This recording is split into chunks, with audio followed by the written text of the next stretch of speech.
O silêncio era uma ilusão no solar imperial naquela noite.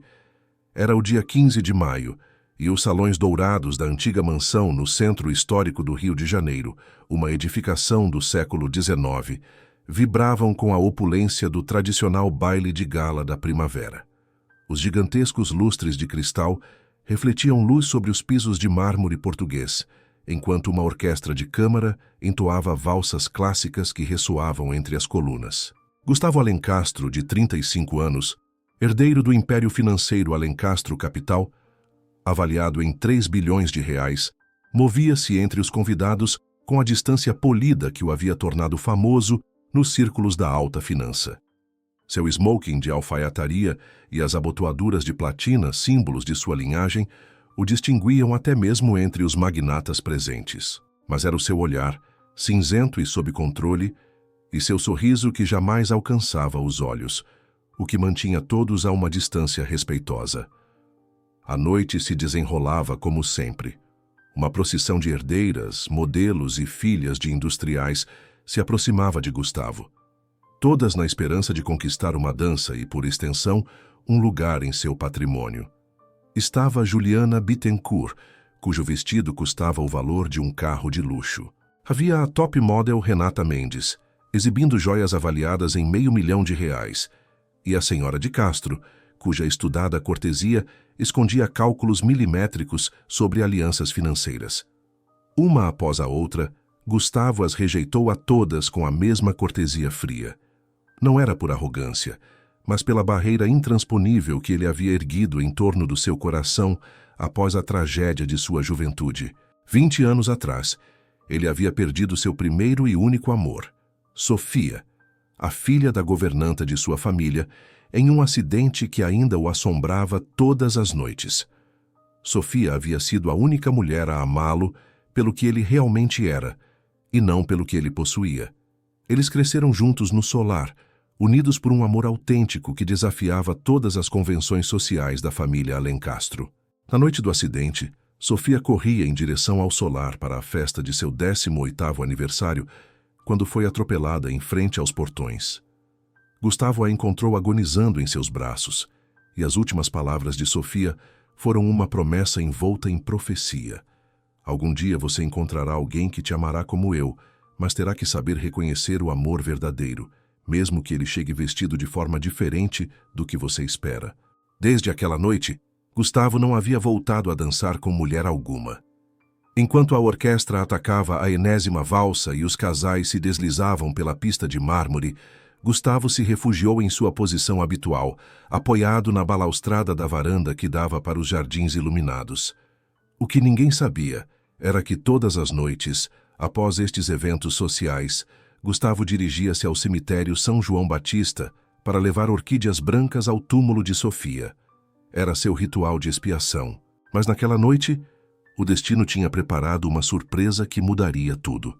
Exatamente às 22h30, enquanto a festa atingia seu ápice e a orquestra entoava o Danúbio Azul, uma figura discreta apareceu na entrada lateral do salão principal. Era Dona Rosa, 52 anos, a chefe do pessoal de serviço do solar há mais de 15 anos. Ela tinha a rígida função de permanecer invisível, mas naquela noite estava acompanhada pela filha. Junto a Dona Rosa, caminhava uma jovem de 24 anos com os longos cabelos escuros presos em um coque impecável, vestindo o uniforme de serviço, vestido preto e avental branco. Era Lívia Sampaio, formada em Belas Artes, que estava ajudando a mãe para conseguir dinheiro extra para sua pós-graduação em restauração de arte antiga. Um sonho acalentado. Lívia possuía algo extraordinário que transcendia seu uniforme. Seu porte era naturalmente elegante, seus movimentos fluidos, e em seus olhos castanhos claros brilhava uma inteligência viva e uma sensibilidade artística que a distinguia de imediato. Quando mãe e filha cruzaram o salão em direção às cozinhas, um silêncio imperceptível pairou sobre os convidados mais atentos. Não era apenas a beleza de Lívia, era uma autenticidade que contrastava fortemente com a artificialidade do ambiente. Gustavo, de sua varanda, notou imediatamente a recém-chegada. Pela primeira vez em 20 anos, Seu olhar se fixou em uma mulher e ele não conseguiu desviá-lo. Não era apenas atração física. Foi como se uma descarga elétrica o tivesse atravessado, despertando emoções que ele acreditava estarem mortas para sempre. Lívia se movia entre os convidados com graça natural, servindo champanhe e canapés com um sorriso genuíno que iluminava seu rosto. Ela não tinha a beleza artificial das herdeiras presentes, mas possuía uma luz interior, que a tornava magnética sem esforço. Gustavo observou como Lívia interagia. Ela era educada, mas não serviu. Em um momento, um empresário tentou ser inconveniente, e Lívia manteve a dignidade, afastando-se com classe. O que mais impactou Gustavo foi um detalhe. Ele viu Lívia ouvir uma socialite criticar o vestido de outra convidada. Lívia discretamente aproximou-se da mulher criticada e lhe fez um elogio sincero. Era um gesto pequeno, invisível para a maioria, mas que revelava uma alma nobre. Gustavo percebeu que estava observando alguém que possuía aquela bondade genuína que ele não via desde que Sofia havia morrido. A orquestra estava prestes a começar a valsa mais importante da noite. Todas as damas olhavam para Gustavo, esperando ser escolhidas. Mas Gustavo, pela primeira vez em 2 décadas, dirigiu-se a uma mulher. Seus passos o levavam inexoravelmente em direção a Lívia, que, alheia à atenção, recolhia taças vazias de uma mesa. Quando Gustavo se aproximou de Lívia, todo o salão pareceu prender a respiração. Gustavo a olhou por alguns segundos. De perto, Lívia era ainda mais fascinante. Sua pele tinha o tom bronzeado de quem vive sob o sol carioca. Seus olhos castanhos eram profundos e sinceros. Com uma voz que traía uma emoção que ele não sentia há 20 anos, Gustavo perguntou: "Me concederia esta dança?" O silêncio que se seguiu foi ensurdecedor. Lívia o olhou com incredulidade. Era impossível que Gustavo Alencastro, o homem mais rico e inatingível presente, estivesse pedindo a ela uma camareira para dançar. Os cochichos se espalharam como fogo. "Ele enlouqueceu", sussurrava a marquesa. "Uma empregada", murmurava o barão. "Raço vai estampar todos os jornais amanhã", previu a duquesa. Mas Gustavo não ouvia nada. Seus olhos estavam fixos em Lívia. Ela sabia que aceitar era cruzar uma linha invisível, mas a sinceridade em seu olhar a impediu de recusar. Dona Rosa, que observava a cena de longe, aproximou-se para intervir, mas ao ver o olhar de Gustavo, ela parou. Naqueles olhos, Dona Rosa reconheceu a mesma vulnerabilidade que vira 20 anos antes, quando ele olhava para Sofia. Lívia, após o que pareceu uma eternidade, pousou delicadamente a bandeja. Sua voz era firme ao responder. "Seria uma honra, Sr. Alencastro." Gustavo ofereceu-lhe o braço e juntos seguiram para o centro da pista. Cada passo ressoou no silêncio surreal. A orquestra, após um instante de hesitação, começou a tocar uma valsa lenta. Quando começaram a se mover, aconteceu a mágica. Lívia dançava com uma graça natural e Gustavo, que não dançava havia 20 anos, encontrou o ritmo imediatamente. Enquanto dançavam, o mundo ao redor se desvaneceu. Gustavo olhava nos olhos de Lívia e via a mesma pureza e autenticidade que havia amado em Sofia. Quando a música terminou e eles pararam no centro da pista, o silêncio era total. Em seguida, irrompeu uma salva de palmas respeitosa, como se todos tivessem presenciado um evento de importância histórica. Gustavo acompanhou Lívia até a lateral da pista e beijou-lhe delicadamente a mão. "Obrigado", ele disse. Lívia corou e voltou para as cozinhas, mas antes de sair, seus olhos se encontraram com os de Gustavo através da multidão, numa promessa silenciosa de que aquela não seria a última vez. As 24 horas que se seguiram ao baile foram um verdadeiro tremor de terra na alta sociedade carioca. A notícia de que Gustavo Alencastro havia dançado com uma camareira se espalhou pelos salões e condomínios fechados do Rio de Janeiro como fogo. Os jornais do dia seguinte estamparam manchetes sensacionalistas. "O milionário e a Cinderela. Escândalo no Solar Imperial", titulava o Jornal do Brasil. "Gustavo Alencastro. Baile com funcionária causa choque na elite", proclamava a Folha de São Paulo. "Ricardo, Sentado em sua cobertura na Avenida Vieira Souto, no Leblon, lia os jornais com uma mistura de tédio e uma determinação recém-descoberta. O telefone tocava incessantemente. A ligação que mais o atingiu foi a de seu tio Eduardo, o único parente próximo e sócio minoritário da Alencastro Capital. Eduardo, 70 anos, era a encarnação das tradições mais conservadoras. Ele sempre esperou que Gustavo se casasse com uma mulher de sua classe para consolidar alianças e manter pura a linhagem. A conversa foi breve e cortante. Gustavo, espero que tenha noção do espetáculo indecoroso que você ofereceu ontem à noite. Nossa família tem uma reputação a zelar. Mas Gustavo já não sentia o peso das expectativas. Pela primeira vez em 20 anos, ele havia experimentado algo autêntico e não estava disposto a desistir daquilo em nome das convenções. Ele decidiu fazer o que seu coração pedia: encontrar Lívia Sampaio e conhecê-la de verdade. Gustavo não teve dificuldade em obter informações sobre Lívia. Ela morava com a mãe, Dona Rosa, em um bairro modesto da Zona Norte. Havia se formado em belas artes com honras, trabalhando à noite para pagar os estudos, e sonhava com a pós-graduação em restauração de arte sacra.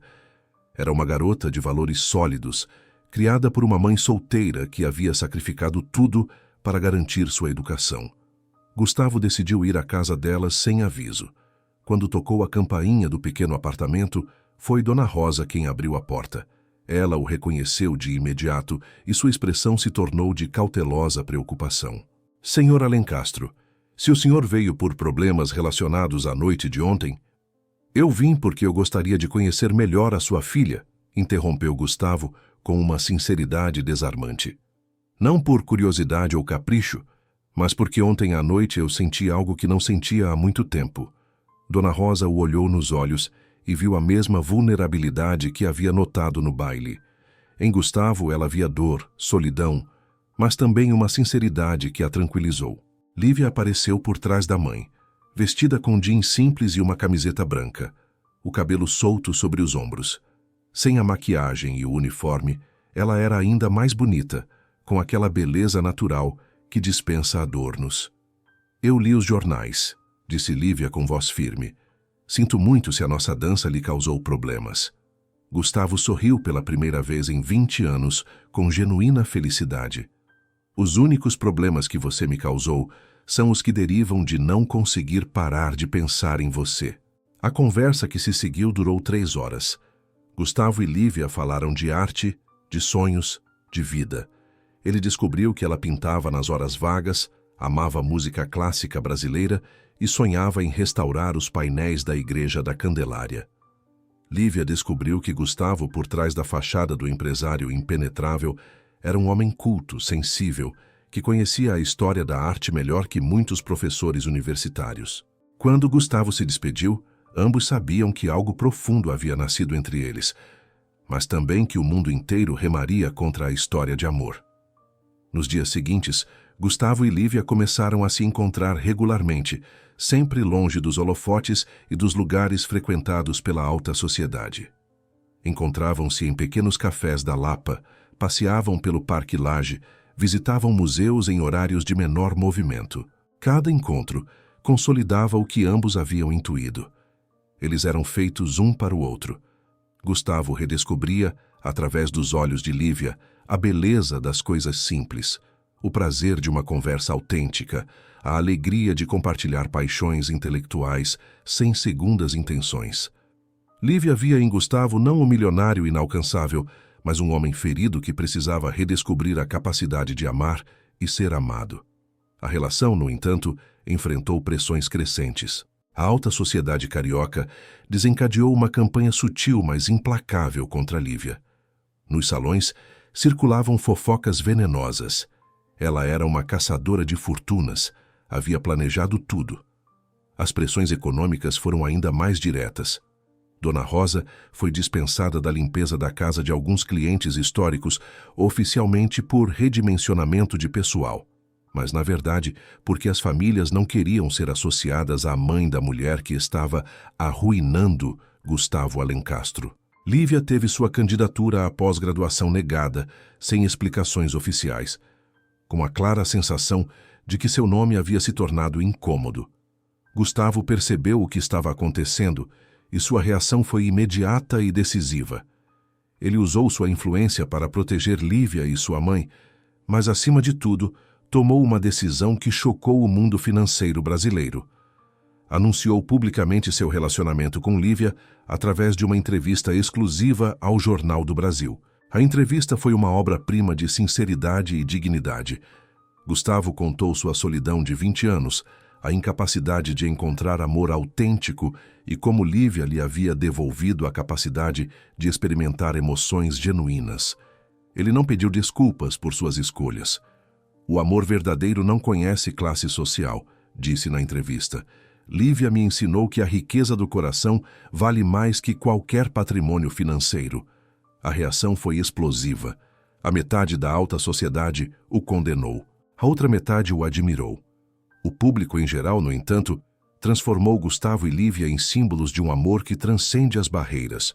O ponto de inflexão final veio quando Gustavo decidiu dar o passo definitivo.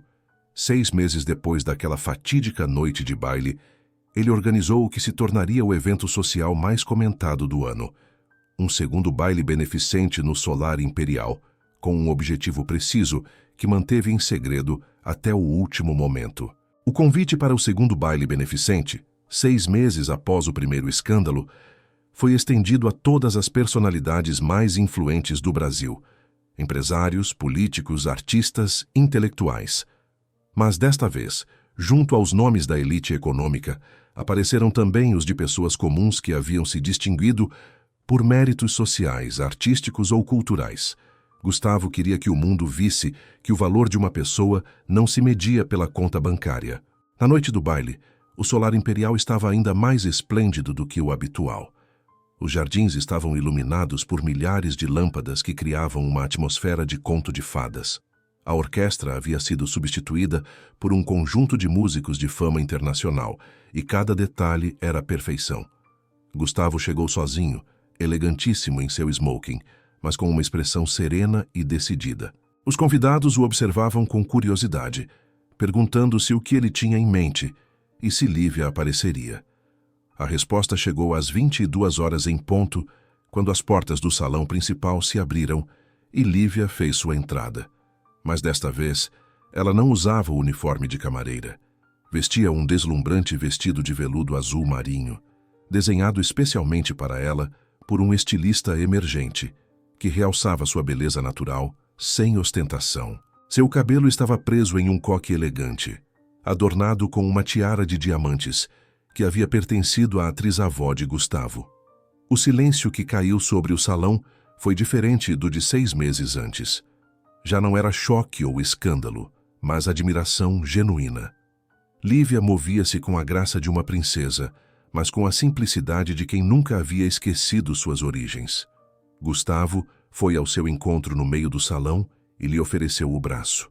Desta vez, quando se dirigiram à pista de dança, não houve murmúrios de desaprovação, mas uma salva de palmas respeitosa que cresceu em intensidade até se tornar uma ovação. Quando começaram a dançar, a magia se repetiu. Gustavo e Lívia moviam-se como se tivessem sido criados para dançar juntos em perfeita harmonia. Ao redor deles, outros casais se uniram à dança, criando um quadro de elegância e beleza que ninguém presente esqueceria jamais. Mas o momento mais emocionante e o grande plot twist do capítulo chegou quando a música parou. Gustavo, diante de todos os convidados, ajoelhou-se no centro da pista, tirando uma aliança de noivado que pertencia à família Alencastro há 5 gerações. As palavras que proferiu ressoaram claras em todo o salão. Lívia, você conseguiu devolver a luz à minha vida quando eu pensava que ela estava perdida para sempre. Você curou uma ferida que estava aberta há 20 anos. O amor verdadeiro não chegou vestido de seda, chegou em um uniforme de trabalho, e é o mais belo e puro que eu conheci. Você quer se casar comigo e construir o nosso próprio legado, baseado na verdade e no coração? A resposta de Lívia foi um sim pronunciado com voz firme e olhos brilhando de emoção.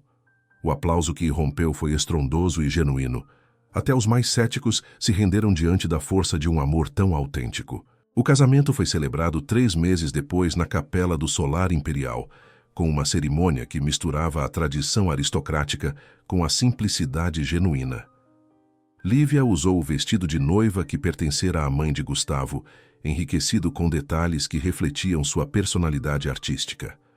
Após o casamento, Gustavo e Lívia fundaram juntos a Fundação Sofia, em memória do primeiro amor de Gustavo, dedicada ao apoio de jovens artistas e restauradores de arte provenientes de famílias de baixa renda. Lívia se tornou curadora de importantes exposições de arte, realizando seu sonho de trabalhar na restauração e conservação artística. A história de amor deles se tornou lenda, citada como exemplo de como a autenticidade dos sentimentos pode superar qualquer barreira social. Gustavo havia aprendido que o amor verdadeiro não se encontra nos salões da alta sociedade, mas no coração de pessoas que sabem ver além das aparências. 5 anos depois, a Alencastro Capital continuava sendo o império financeiro que era, mas sob a liderança de Gustavo, havia adquirido um novo foco. Grande parte de seus lucros agora era destinada a projetos sociais e à restauração do patrimônio histórico do Rio de Janeiro, uma paixão que ele compartilhava com Lívia. Sofia Sampaio Alencastro, a filha do casal, de 3 anos de idade, batizada em homenagem ao primeiro amor de Gustavo, enchia o Solar Imperial com risadas. A menina tinha os olhos escuros do pai e a testa inteligente da mãe. O Solar não havia perdido sua opulência, mas agora era, acima de tudo, um lar. Havia cantos cheios de brinquedos e livros infantis, e os planos de restauração de Lívia adornavam uma parede no escritório de Gustavo, ao lado dos gráficos financeiros. Lívia, sentada na antiga biblioteca do palácio, supervisionava os planos de restauro de uma igreja histórica, enquanto Gustavo voltava de uma reunião da fundação. Já a harmonia entre eles era palpável. Era a paz que Gustavo havia buscado durante 20 anos. A Marquesa de Petrópolis mandou um cheque considerável para a Fundação Sofia, comentou Gustavo, sentando-se ao lado dela. Parece que a alta sociedade, finalmente, compreendeu o valor do nosso legado. Lívia sorriu, pondo a mão sobre a dele. Não é o valor do legado, Gustavo, é o valor da autenticidade. Eles nos desafiaram a ser falsos e nós escolhemos ser reais. Isso é o que eles admiram. Gustavo inclinou-se e a beijou. Você sempre me ensina a melhor lição. E você me ensina que não há barreira que o amor não possa derrubar, respondeu ela. Sabe, quando dançamos aquela primeira vez, eu sabia que ia nos custar tudo, mas pela primeira vez eu não tive medo. Eu tive, confessou Gustavo. Tive medo de perder a luz novamente, mas a profecia de Sofia sempre foi clara. O amor verdadeiro chega vestido diferente. Esse foi o último plot twist da história. Gustavo não apenas se casou com a mulher que amava, ele cumpriu a profecia de seu primeiro amor, libertando seu coração do luto. A cada ano, no aniversário daquele baile que mudou suas vidas, Gustavo e Lívia organizavam um jantar íntimo no Solar Imperial. Na noite do aniversário, Gustavo tomou Lívia pela mão e juntos se dirigiram à pista de dança do grande salão. Já não havia 300 convidados, apenas eles dois. A orquestra era agora um gramofone tocando uma valsa antiga. Enquanto dançavam lentamente, Gustavo a olhou e sussurrou: Eu não vou me cansar de lembrar o mundo que o amor autêntico é a única riqueza que não pode ser comprada. E eu não vou me cansar de agradecer por você ter me visto, apesar do uniforme, respondeu Lívia. Quando a valsa terminou, Gustavo e Lívia se abraçaram no centro da pista, sob a luz dos lustres de cristal. Eles haviam demonstrado que o verdadeiro amor não entende de contas bancárias nem de rótulos sociais. Ele se encontra na dignidade, na bondade e na escolha diária de 2 almas. Eles haviam tomado a decisão mais corajosa: construir a sua própria família, o seu próprio legado, com a única fortuna que importava: a do coração.